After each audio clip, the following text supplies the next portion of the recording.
Naiintindihan ba? Opo. Okay, madali. At ang panghuli, ang sa? Tamang asal positibo. Okay, maging positibo lamang sa ating mga gagawin at igalang ang bawat isa. Okay? Yan lamang ang ating magiging kasunduan. Maaasahan ko ba kayo na masunod ang kasunduan nito? Oo. Magaling. Okay? So, nais kong malaman kung may liban ba ngayong araw na ito, sekretarya ng klase? Okay, bigyan ng masigaw mo para pa. Dahil walang liban sa umaga, ito nangangahulugan lamang na ang lahat ay nais na matuto ng mga bagong kaalaman sa bawat araw. Tama? Okay, magaling. So, may mga takdang aralin ba na ibinigay sa inyo sa nakaraang pagkita?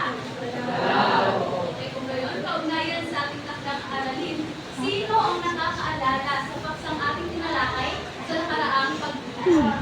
Okay, pinipili. Sige.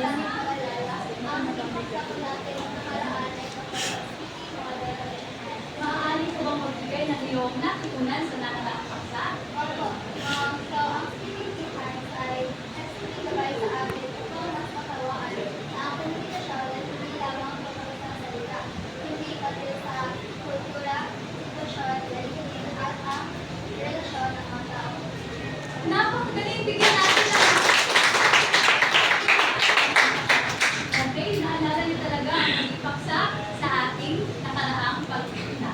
Okay, ngayon bilang pampainit sa umaga natin, magkakaroon tayo ng pagkatan bago malaman kung ano ang unang pinto na ating bubuksan sa ating paksa. Takuma ba? Handa na ba kayo sa ating pagkatang gawain? Okay, kung handa na kayo, ay gagawin, ipapakat ko kayo sa dalawang pangkat. Magbilang mula 1 hanggang 2, hindi bahagi. Pakilakasan. Magbalik.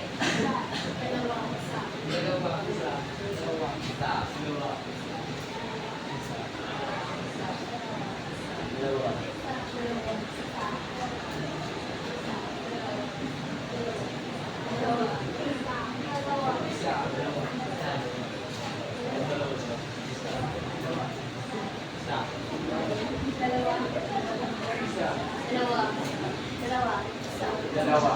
Okay, ngayon may mga bilang na bawat isa ay pumunta kayo sa inyong mga pangkat. Dito ang unang pangkat at yung dalawang pangkat. Pumunta sa inyong mga pangkat na walang ginagawang ingay sa loob ng 10 segundo. 1, 2, 3, 4, 5,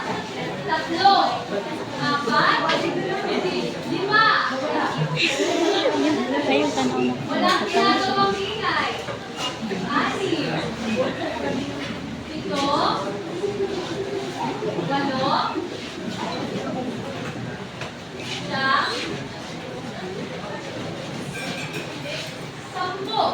Okay? Nasa mga upuan na ba ang lahat? Ang husay. Okay? Maghanda. Dahil may gagawin tayong laro. Gusto niyo ba ng laro? Yes! Okay. So alam niyo naman ba kung ano ang larong Flip the Bottle? Alam niyo kung ano ang larong Flip the Bottle? Okay. Ngayon ay basahin ito. Nang sabay-sabay. Upang mabuksan ang unang silid-aralan ng kamantasan ng komunikasyon at malaman ang unang paksa, kailangan mahulaan ng tama ang mga larawang ipapakita. Okay. So basahin naman ang mechanics ng ating magiging laro. Okay, gamay. Dalawang pangkat ang ilikha ng bilisang panay at bibigyan ng bilisang botelya na may tamang dami ng tubig bilang pagkitan. Ihahagis ang bote sa ere at pinakailangan na paglabas sa sarili ay natayo ito. Ang pangkat na unang makakapagpalayo ang may pagkakataong makaulat ng mga pangyayari o ibig sabihin ng mga larawang ipapakita. At kung tama ang hula, lilipad sa mas mataas pamarka ang logo ng komunikasyon na makikita sa scoring board. At kung mali naman, may pag-asa ang pagkakataong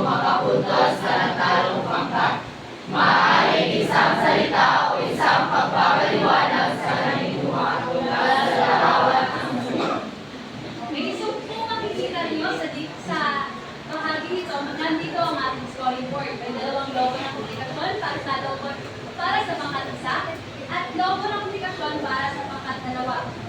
So, kapag tama ang iyong hula sa mga larawang aking ipakikita, tataas ang iyong puntos sa 5 hanggang 30 puntos. Okay? Paunahan.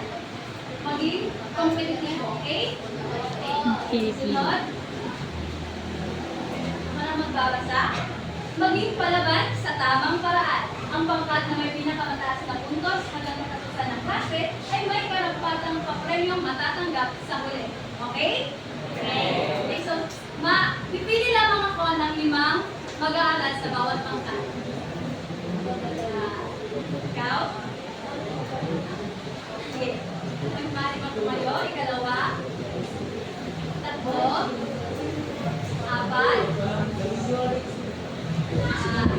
5. At ito ang inyong bote para sa laro. Okay? Dito naman sa pangkat una. Tama? Okay. 1, 2, 3, 4, 5. Maraming salamat sa pagbubulang tayo. Maaari bang kumanay kayo ng maayos? Okay. Ito ang bote niyo.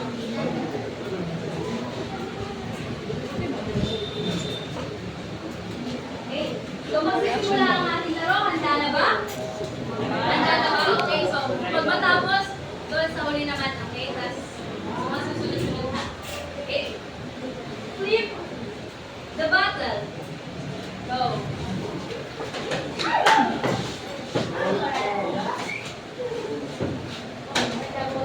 Sige, change na. Another na po. Kasama mo. Okay. Okay, pangkat 2. Hulaan ang larawan. Ano ang iyong naghihinuha sa larawan? Nakikita ko sa larawan, nagpapakita po ito ng pagpapadala ng mga komunikasyon at isa ito ng hanggang sa komunikasyon. Ansas na komunikasyon? Kapag mali o wala sa hulaan ninyo ang sagot ay makukuha ng ikalaunang pangkat na natalo ang pagkakataon. So, dahil mali ang inyong sagot, may makukuha still ng unang pangkat. Okay, ano yung sagot? Para sa akin ba, ang ito ay ang proseso ng mensahe. Proseso ng mensahe. Okay? Tingnan natin kung tama ang kanyang kasagutan. Tama!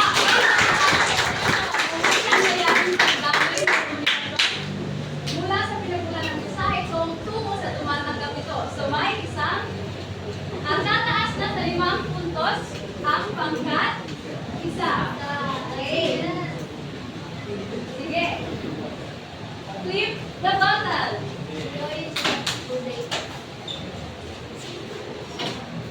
Sige, another.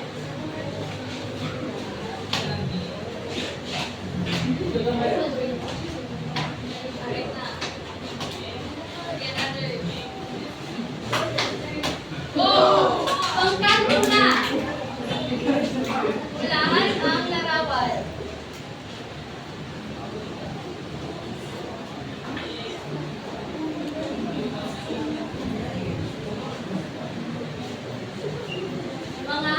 Mga Islam. Ibig sabihin kapag mga Islam ang makikita natin mga salita o larawan, ano ang pagpapahulugan nito?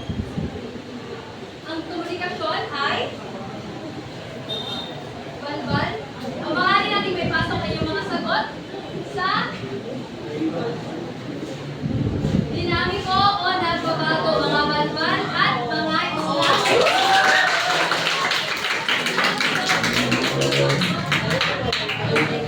Okay, may 2 puntos. Ay, 10 puntos. Pangkat 1. Pangkat 2. Bawi-bawi naman dyan. Okay. So, flip the bottle. Sister. Good job. Change. Ito nga rin.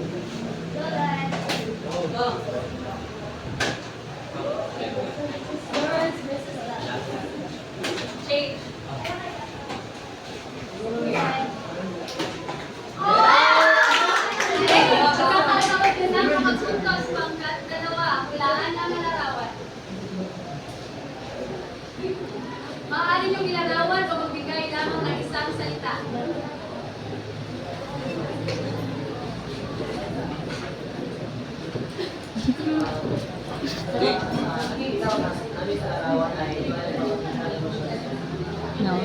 Ano kayong emosyon? Magkaiba ang nakikita yung emosyon dyan. Emosyon ng lalaki at emosyon ng babae. Nagkakaintindihan kaya sila? Komunikasyon, komunikasyon. Hindi o oo? Hindi. Still na ulit ng pangkat isa. Wala. Kasi ipapigyan natin ng pagkakataon na makatutos na yung pangkat isa. Pangkat dalawa. Ano ba? Ay, bisa ito dito sa barangay. Siya ay napapakita ang pagmamahal ng babae. Napakagaling. Sa magpapaliwanag ng dalawa ng lalaki ay pag-ibig ang nais na ipabatid sa babae. Ngunit ang babae naman ay kaibigan lamang ang tuwid sa lalaki. Okay? So may pagpaptas basta ang pangkat dalawa. At sa panguling larawan, yun na ang hotelya. Or yung last. Okay, pangatlo na. Lahat ang larawan.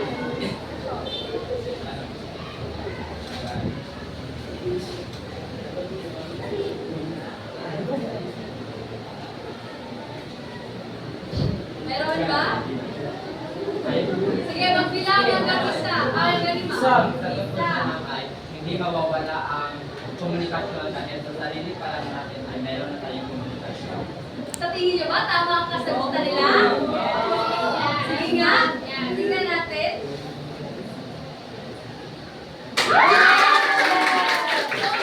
Okay, hindi maiiwasan na nagkakaroon ng komunikasyon sa pagitan ng ating mga sarili. Okay? Tama ang sagot ng pagkakisa at may puntos na naman sila. Okay, maraming salamat. Maaari na kayo bumalik sa inyong mga upuan.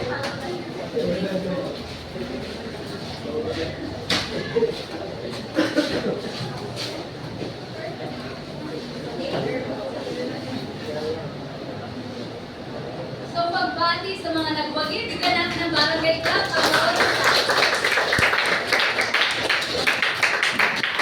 So, ngayon, mula sa naging pagkakagawa, ano kaya ang nahihintay nyo magiging paksa o ng ating unang pinto sa umagang ito? Sino ang makapagbibigay ng ideya? Dahil? Para sa akin, paksa po natin ngayon ay tungkol sa katangian ng komunikasyon. Katangian ng komunikasyon, mahusay.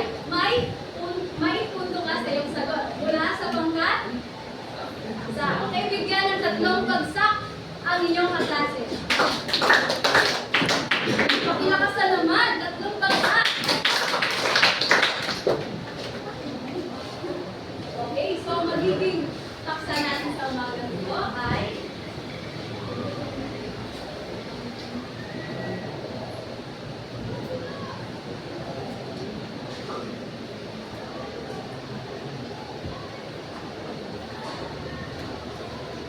After that.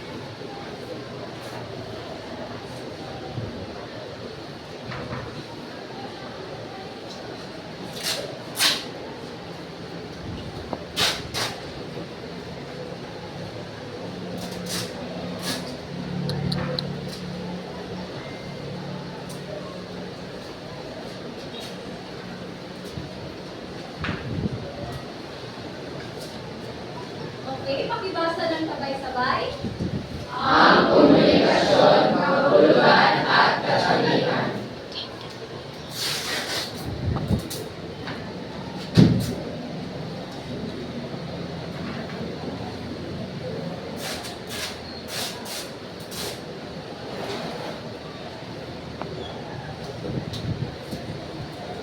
Okay, so magiging paksa natin sa umagang ito ay tungkol sa ang komunikasyon, kahulugan at katangian.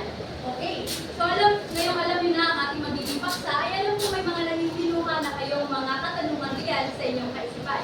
At nais ko na ang mga katanungan riyan ay isusulat nyo dito sa sobre mula sa ating basket ng katanungan. So mga makapagsusulat ng mga katanungan at masasagot ito sa hulihan ng ating diskusyon ay makatatanggap ng papremyo. So maaari bang magbigay ng mga katanungan?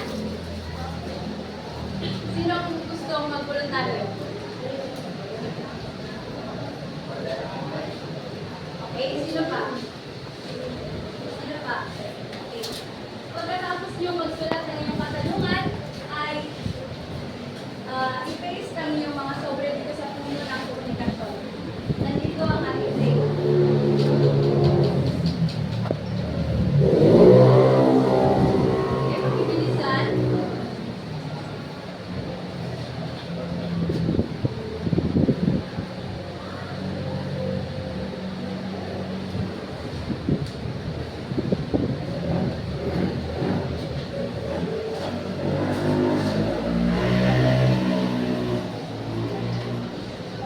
Paste siya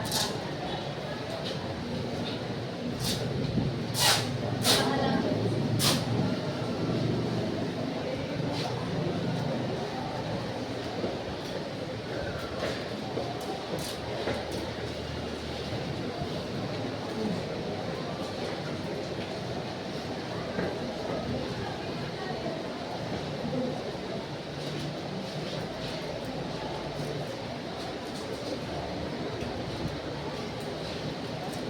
Okay, pakibilisan.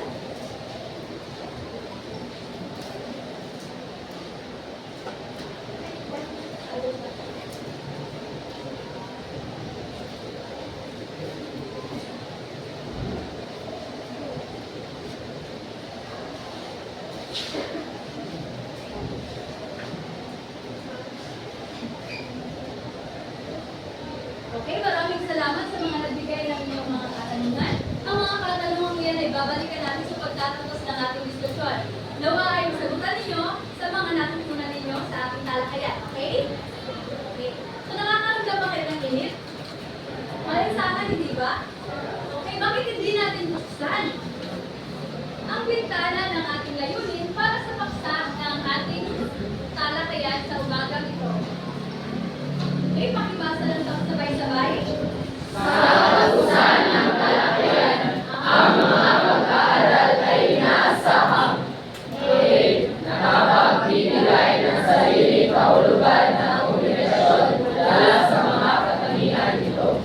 Okay, maraming salamat sa pagbabasa. So, inaasahan po sa tulong ng inyong kooperasyon sa umagang ito sa ating talakayan ay makakamtan natin ang layunin ito. Okay? Nakuha ba? Okay.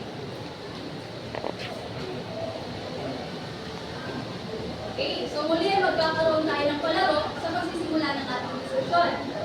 So ito ay ang first to raise up love. So sino ang representante nyo para sa mabilis sa pagtaas ng watawat? Okay. So paunahan sa pagtaas ng mga watawat kung sakaling magkakaroon ako ng mga katanungan. Nakuha ba? Okay, so dagdag puntos naman kung tama ang inyong kasagutan dito sa ating scoring board. So pangkat dalawa, baka maaari kayong sumabot dyan. Okay? Okay, so sa pag-umpisa na pagsisimula ng ating komunikasyon ng ating talakayan ay pag-uusapan natin kung ano nga ba ang kahulugan ng komunikasyon. Okay, pakibasa ng sabay-sabay dito sa bagay ito. Kahulugan ng komunikasyon. Paghahatid at pagpapalitan ng impormasyon. Ideya, pananaw o paniniwala mula sa pinagmulan patungo sa isang katatanggap na kung saan kapwa sila makikinabang. So, ibig sabihin, ang komunikasyon ay pang-araw-araw lamang natin ginagawa sa ating buhay. Ito ay ang ating pakikipag-usap marahil sa ating mga kaibigan, katrabaho o pamilya. Tama? Tama. Tama. Okay. So, basahin, andito naman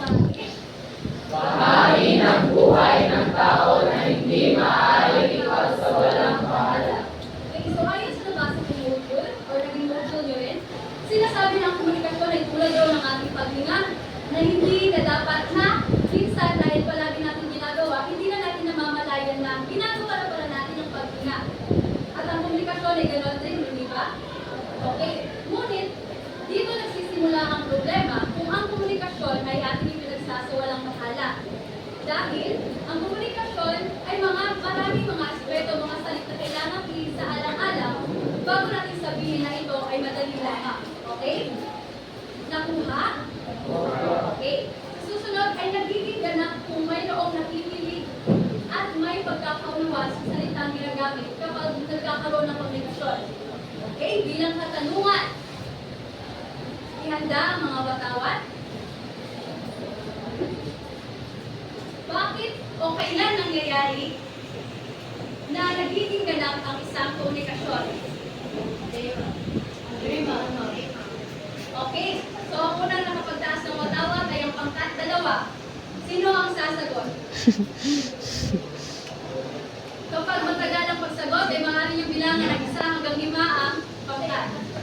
So kailan nagaganap ng komunikasyon kailan nangyayari na mayroong ganap ng komunikasyon? Nagiging ganap ang komunikasyon kapag meron kayo at kaya silang nakikilabang sa mga impormasyon na kanilang pinag-amin. Okay, may punto ang inyong kaklase. Bigyan ng 3 bagsak ang inyong kaklase. So, bibigyan ko ng puntos ang kanyang kasagutan. Okay, so mula sa kanyang kasagutan, nangyayari ang ganap ng komunikasyon kapag may taong nakikinig. Hindi ba yun? Okay, ngunit ang komunikasyon ay mas ganap na nangyayari kapag magkatulad ng pagkakaintindi ang nagbibigay ng mensahe at ang tumatanggap nito. Okay, nakuha? Magaling. Okay, wala na bang mga katanungan tungkol sa kahulugan ng komunikasyon? Kung ngayon ay dumako tayo sa diskusyon tungkol sa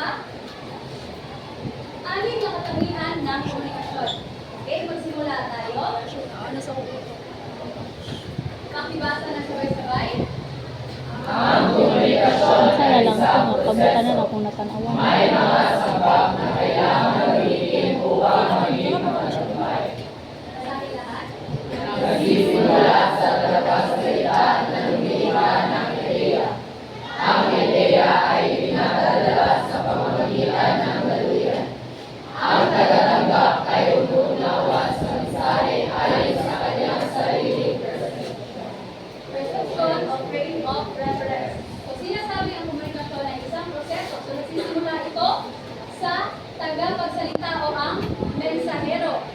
At ang tumatanggap naman ay ang kanyang kausap. So, ang daluyan ay maaaring ang mga medium o channel na ginagamit ng dalawang nag-uusap. Maaaring ito ay channel o maaaring ito ay mga medium o pahayagan, mass media o mga television.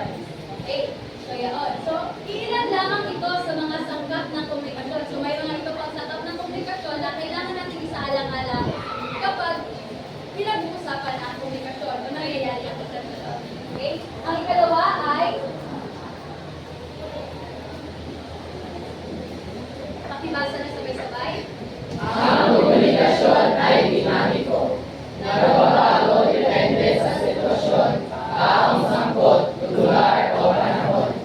Ang proseso ng komunikasyon ay patuloy na nagbabago, sabay ng pagbabago ng mga taong sangkot dito. Okay. Ano ulit ang inyong tapakan din sa larawan? Ay, ano kayo? Okay. Itaas pala ang matawat. Una, 1, 2, handa, taas. Si Dominicia pa rin ang unang nakapagtaas ng matawat. Maaari ko bang ipaliwanag uli ang larawan? Lahat larawan, usually ay kapakita ng mga babalang mga salita or mga slang. So, yan yung mga slang. Ang mga slang ay yung ginawa natin sa pagbabago ng panahon. Kagaya ng mga modern era, kagaya ng modern era na ngayon, which is nakikiangkot tayo sa pagbabago ng panahon, which is we have this differentiated slangs or differentiated ng mga pagbabago. Napakagaling, bigyan natin ng ibang bagsak ang inyong kaklase. Isa. 1, 2, palakpak. Okay, may karagdagang puntos ng pangkat 2. Okay, gusto na muna na ang pangkat 2. Hindi ang mga mount.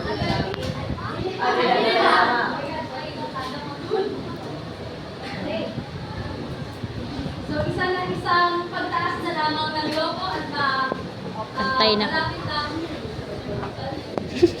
malapit na maabot ang pangkat 2, ang pangkat 1. Okay, so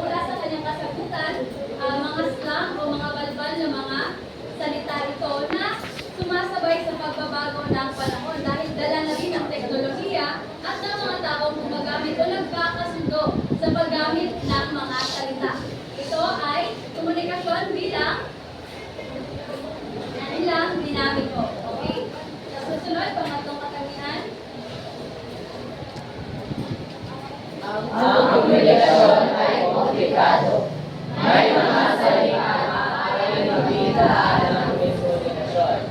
Ang pagpapahulugan ng mensahe na dalatanggap at ang mensaheng pinarating ng tagapagpadala ay maaaring magbago. Ang ating perception sa mga bagay-bagay ay nakaka-epekto sa lalim ng komunikasyon. Okay, so babalikan pala natin ang phrase na frame of reference.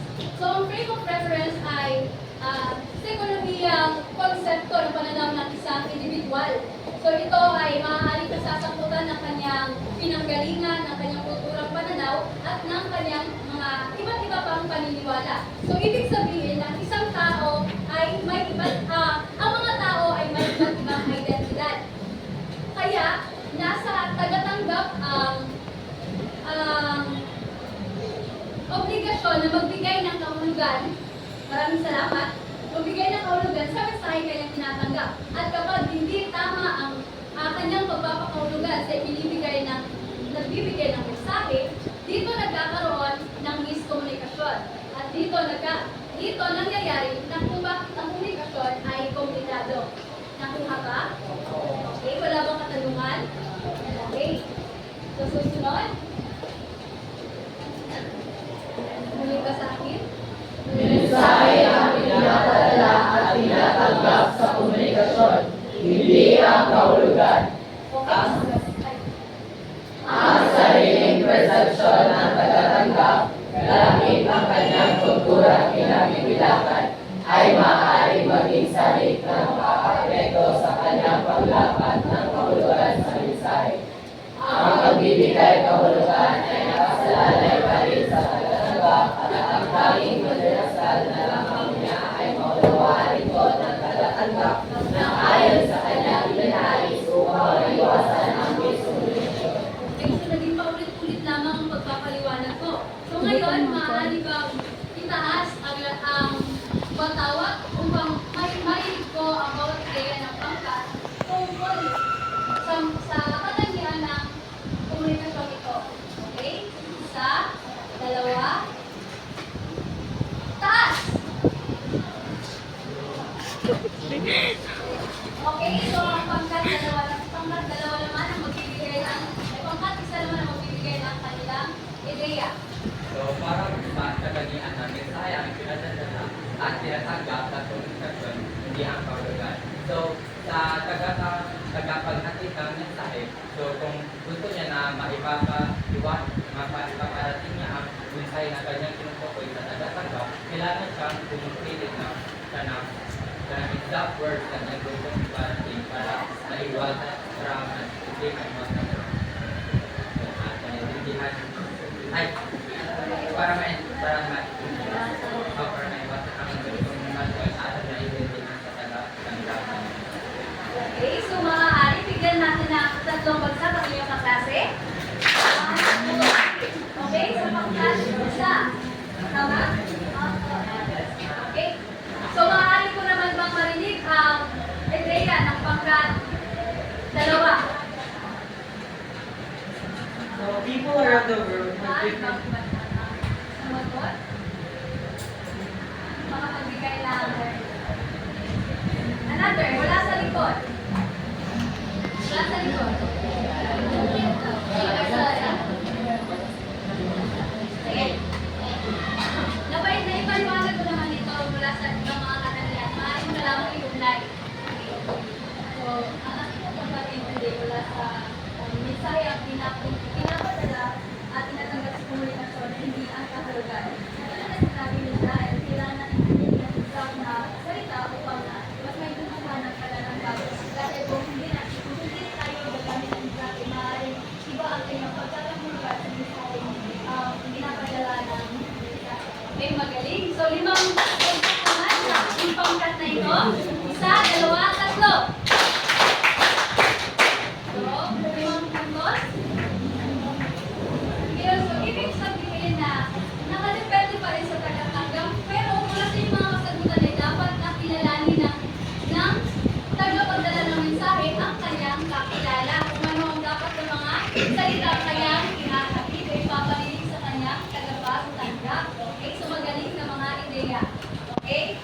Magpatuloy tayo.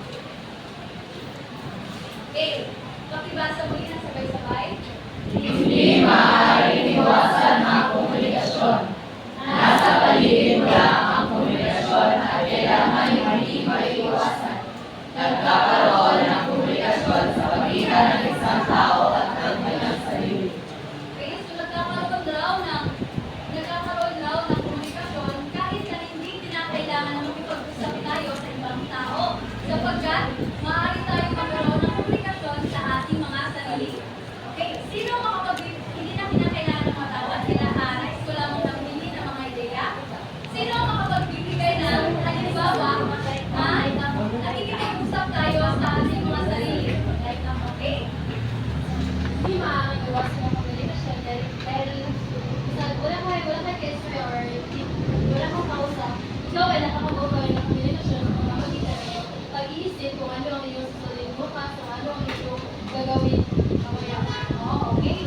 So, tinatanong mo sa sarili mo no, kung anong gagawin natin mamaya o bukas. So, ito ay komunikasyon sa pagitan ng ating mga sarili. So, ipagpapalagay ko, nabibigyan na lamang kita ng papremyo mamaya.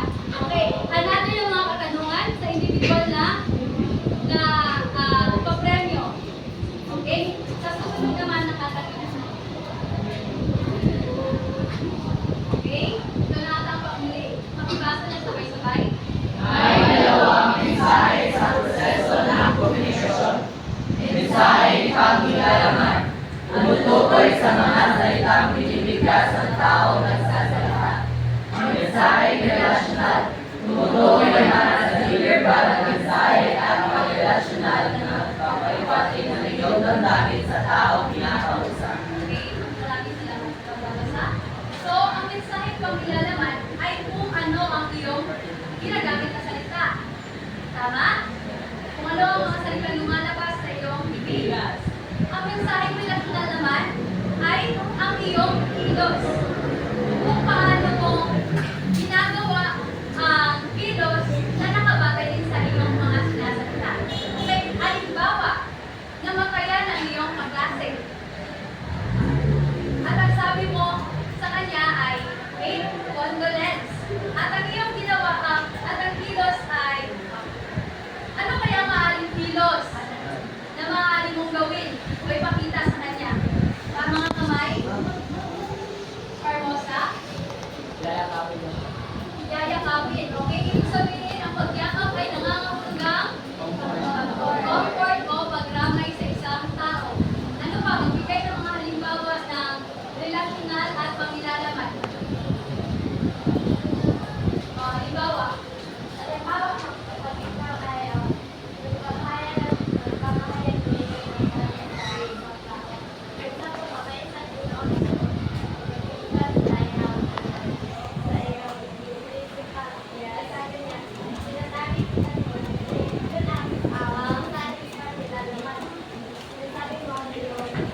Sino ang nakakuha ng gawain ng mga manunulat na komunikasyon?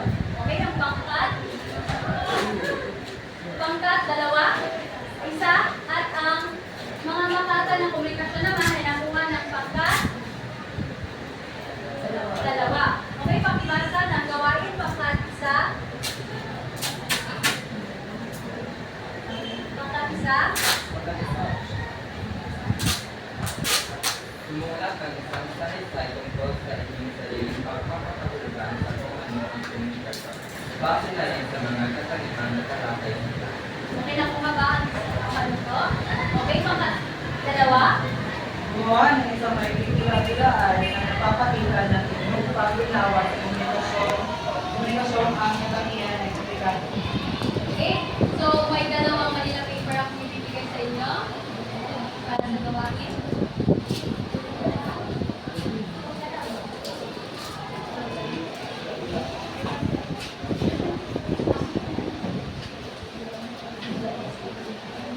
Okay, so pakibasa na lamang ito. Sige, pangkat 2. Sumulat ng isang slogan na tayo-tayo na pamamaraan na lahat ng inyong pagpapahalaga sa komunikasyon at sa mga kaibigan ko. Isulat sa iba pang inyong likha. May nakuha ba ang inyong panuto? Okay, so bago natin simulan ang pagkatagawain, ay basahin muna ang pamantayan ng ating pangkatang gawain.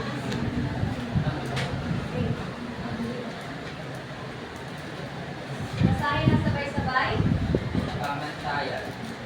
Nilalaman, akma at nagkakaisa ang mga impormasyon inilahat ng pangkat sa temang ibigay ng guro.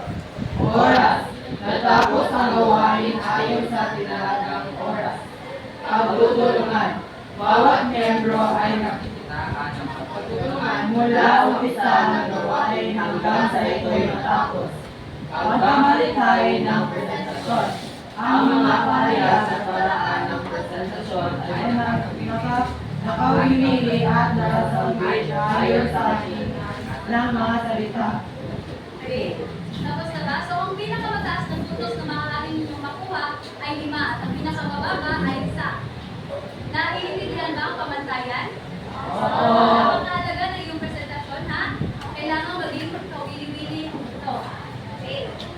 So, bibigyan ko kayo ng 3 minuto sa paghahanda at 1 minuto para sa presentasyon o 2 minuto para sa presentasyon. Okay, maaari na magsimula ang lahat. Huwag magikay sa pagkita.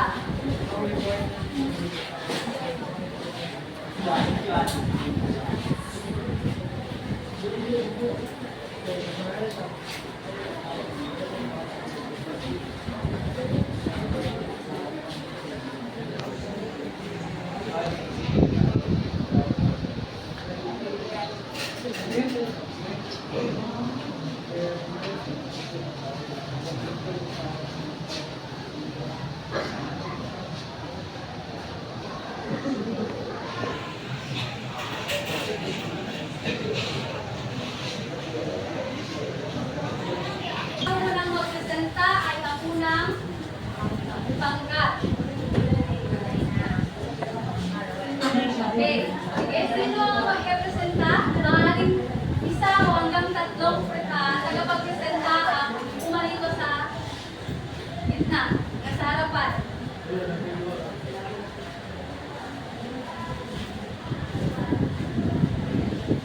Magandang umaga sa inyong lahat.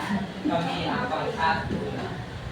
Ang aming Bago ang lahat, pag sinabi namin Romeo, ang iyong sasagot ay ligasyon. Romeo, Ligasyon. Romeo, Ligasyon. Saan?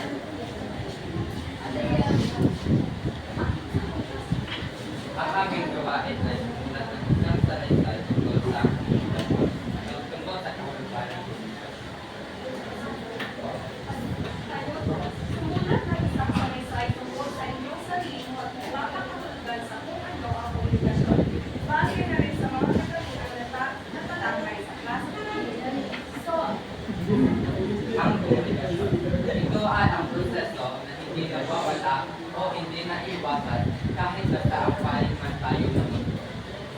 bagay ang tinatawag ay nakakaranas ng komunikasyon pati na rin sa kanilang sarili o tinatawag natin na interpersonal communication. And lahat ng tao ay may komunikasyon sa bawat isa. Lahat ng tao ay gumagamit at nangangailangan ng komunikasyon.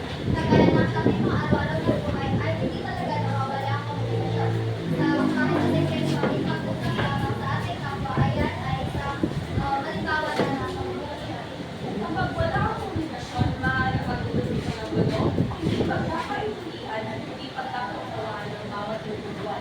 So, sa madaling salita, ang komunikasyon, kapag hindi tayo nagkakaintindihan, ito ay nagdudulot ng miskomunikasyon at gulo sa atin. Kasi ang komunikasyon ay isang pinakamahalagang aspeto o paraan sa buhay na ating ginagamit upang magkaunawaan tayo at magkakaintindihan. Kapag wala ang komunikasyon, hindi tayo magkakaintindihan. Tama ba ako? So, dapat natin alamin kung ano nga ba ang komunikasyon. Saan nga ba tayo makakapagbibigay ng tamang informasyon sa ating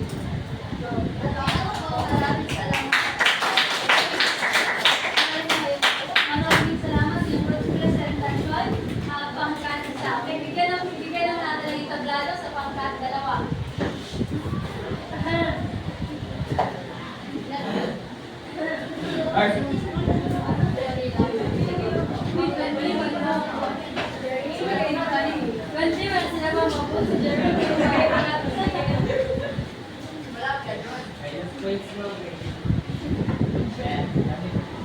Alright! Ready na ba ang lahat makinig sa aming report for today's video? Yes! Yes or hindi? Yes! So, alright. Next slide, please. So, for today, we are going to be making or Uy, naggawa English. kami ng Oh, sabi. tungkol sa pagbasa, mga ate. Komunikasyon ay huwag iwasan. Ito ay mahalagaan. Sumasang-ayon ba kayo doon or hindi? Sumasang-ayon. So mula sa aming slogan na aming ginawa, ito, masasabi namin, di ba tama ito?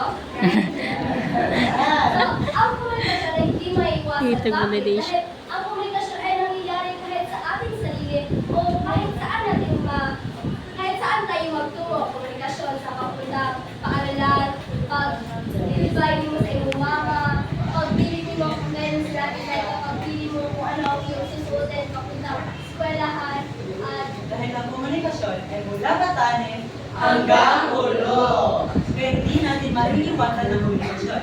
Dahil ito ay nangyayari sa ating sarili at sa iba't ibang mga tao na ating matagpuan dito sa world. Yes. yes, tayo ay may tinatawag na interpersonal at interpersonal na komunikasyon. Kung saan lahat kahit sa ating sarili na meron tayo ang personal na komunikasyon at kahit magkakano pa lang ito naman sa'yo na po. Tapos sa interpersonal naman is kung saan nakikipagkapwa ka, nakikipagkalimutan sa iyong Pinaka-importante ay dapat natin pahalagahan ang komunikasyon.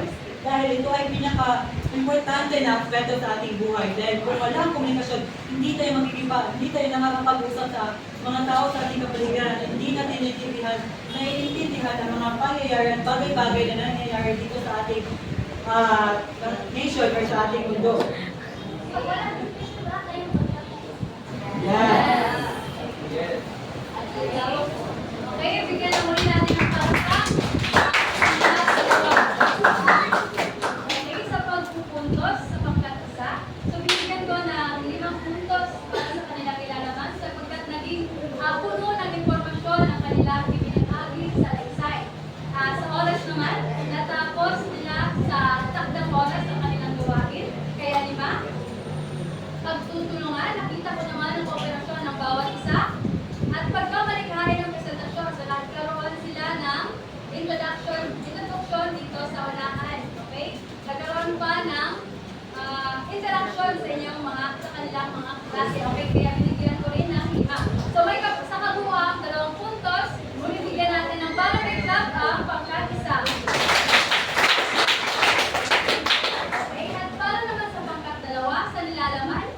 bibigyan ko rin ng 5 puntos sapagkat puno rin ng impormasyon ang kanilang naging pag-uulat at tama naman ang malaman sa aking hinihingi. Oras, natapos din sa takdang oras ang gawain. Pagtutulungan, nagkaroon din ng kooperasyon sa kanilang pangkat at ang pagkamalikhain ng presentasyon. Siyempre, nakita niyo naman, naging kawili ang kanilang pagkukulan. Kaya, may kapuan din kayo 20 puntos.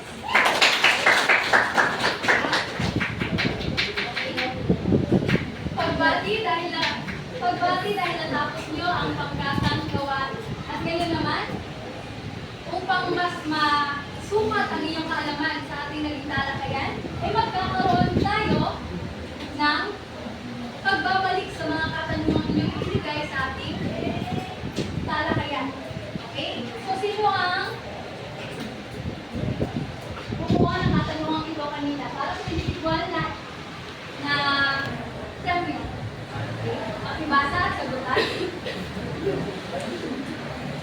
Ano nga ba ang mga katangian ng komunikasyon?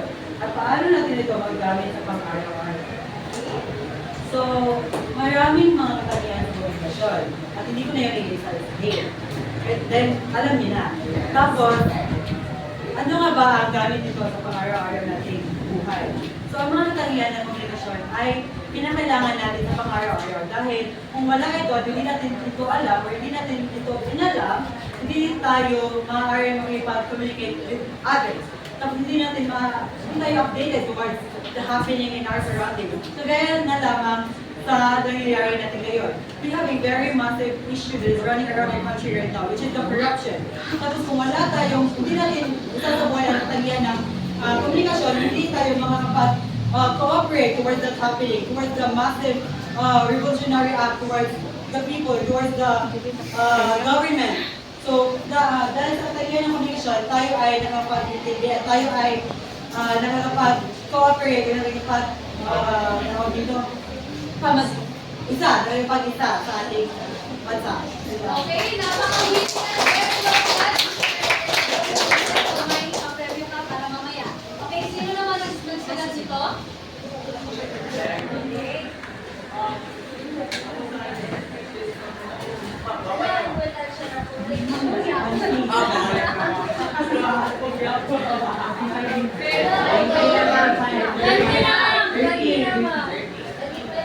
Sige na, sagutan na. Ano ang importansya ng komunikasyon at bakit ito mahalaga sa ating pang-araw-araw? Okay, so para bumalik na lang, so tingnan natin pakinggan natin ang kanyang ideya.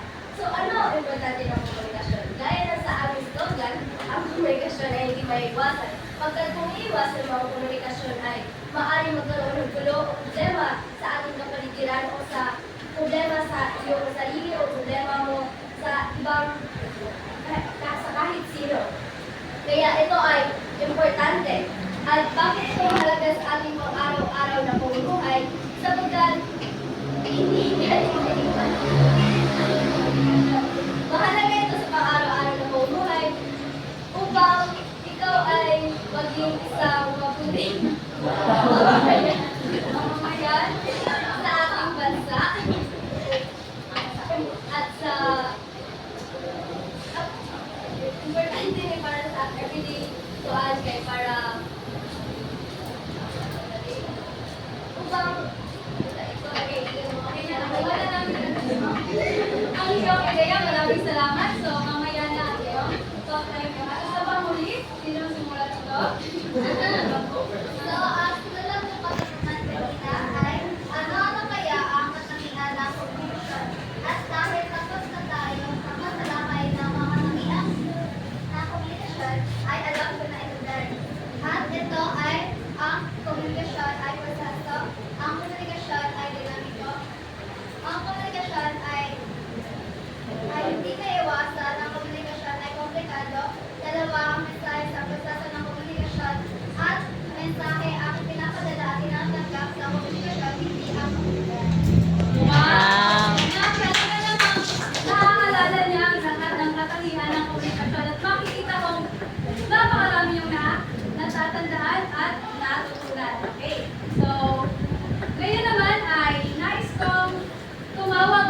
estudyante para sa mga natitira pang katanungan.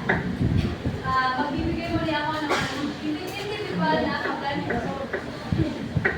Tatlong mag-aaral na mauna pumunta dito sa Bulacan.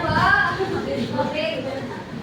Okay, so kapag sinabi kong handa, takbo, last note ng takbo, tatlong mag-aaral mula sa likod ng mga mag-aaral sapagkat kanina pa nakikipag-opera so, nasa harapan. Maaari ba? Mula sa likod? Isa. Ayaw ba na mag-premyo? Okay, isa. Dalawang mag-aaral.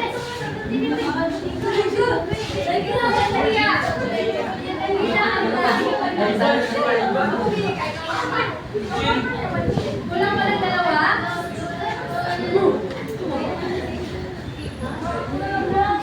Kulang ng isa.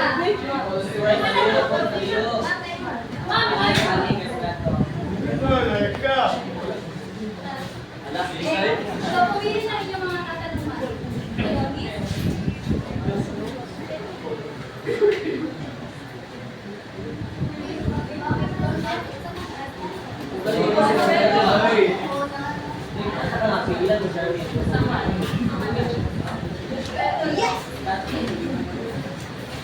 Okay, so may katanungan yan na nasa kanina.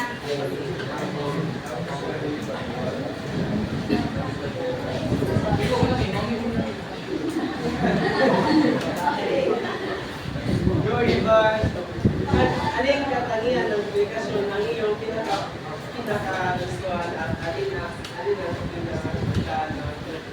pinaka-komplikado? Bakit? Okay, so alin sa katangian ang pinakagusto mo at alin ang pinakitaan mo na mahirap ka ititin o mahirap kang tawarin?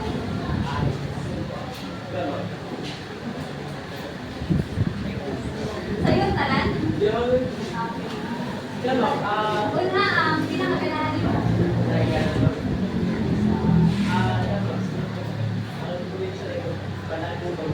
Palaging nagbabago. Okay, ma'am.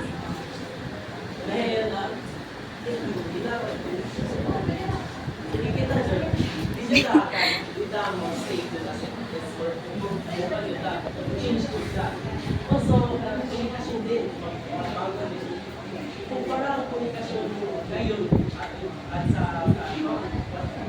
sa isang daang tao na nagkaraan yung mga dahil kaya mo mas work for money o Sa una no, may seryoso no kayo sa una. Karon, naman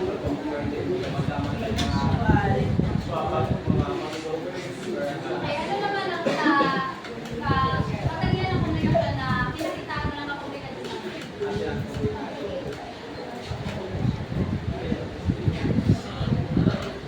Sinabi ko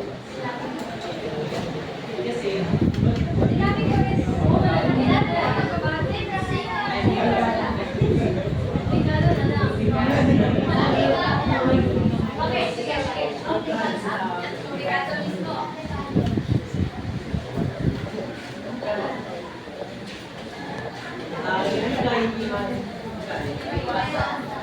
Okay, sige, para bigyan ng pagkakaliwanag.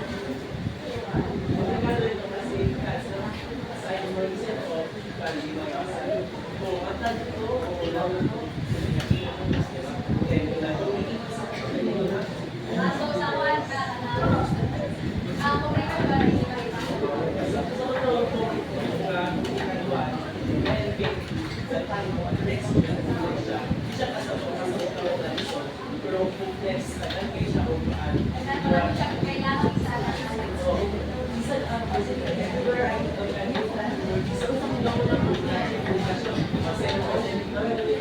kailangan isa lang.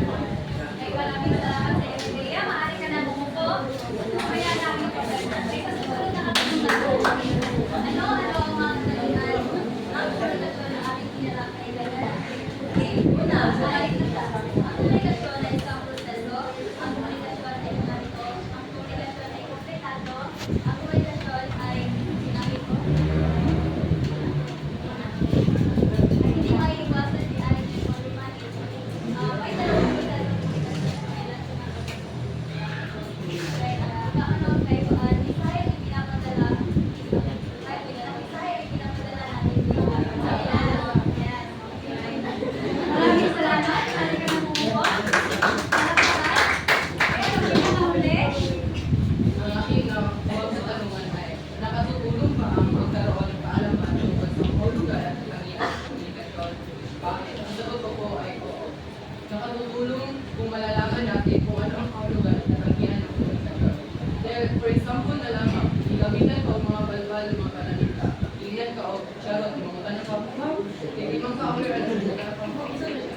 Okay lang. gawain, makibasa lang sabay-sabay ang takdang aralin.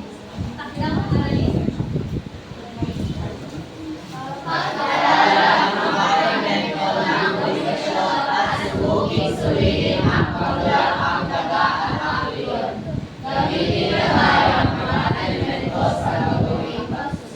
Okay, isulat lamang ito sa isang buong papel, yellow pad, at ipasa sa